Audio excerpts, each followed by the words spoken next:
এ যেন শায়েস্তা খাঁর আমল। মাত্র 10 টাকায় বাজারে মিলছে 1 লিটার সয়াবিন তেল, 1 কেজি পোলাও চাল, 1 কেজি চিনি, 1 কেজি পেঁয়াজ, 1 কেজি আলু, 1 হালি ডিম কিংবা ভালো মানের সেমাই। ঈদকে সামনে রেখে নিত্যপণ্যের বাজারে দামের উত্তাপ থাকলেও বিপরীত দৃশ্য চোখে পড়বে কিশোরগঞ্জের করিমগঞ্জে। উপজেলা সদরের আনন্দবাজারে টেবিলের উপর থরে থরে সাজানো নানা সামগ্রী। এসব কেনার জন্য দুপুর থেকে ক্রেতাদের লম্বা লাইন। হাতের টোকেন দেখিয়ে আনন্দবাজার থেকে 10 টাকায় প্রতিটি পণ্য কিনে নিচ্ছে ক্রেতারা। 70 টাকায় ব্যাগ ভর্তি বাজার নিয়ে ফিরছেন বাড়িতে।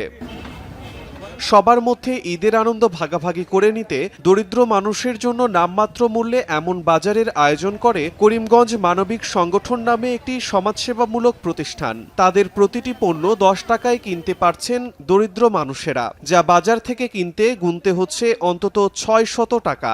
আর হাতের কাছে এমন সুযোগ পেয়ে আনন্দে উদ্বেলিত সাধারণ মানুষ।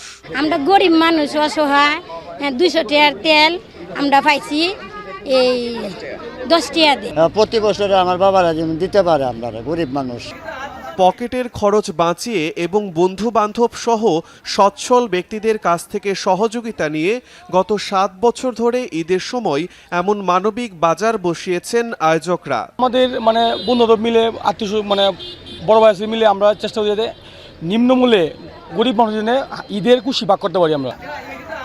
এবার 10 টাকায় ঈদ বাজার করার সুযোগ পান 400 মানুষ।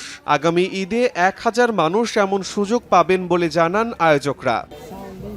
সময় সংবাদ, কিশোরগঞ্জ।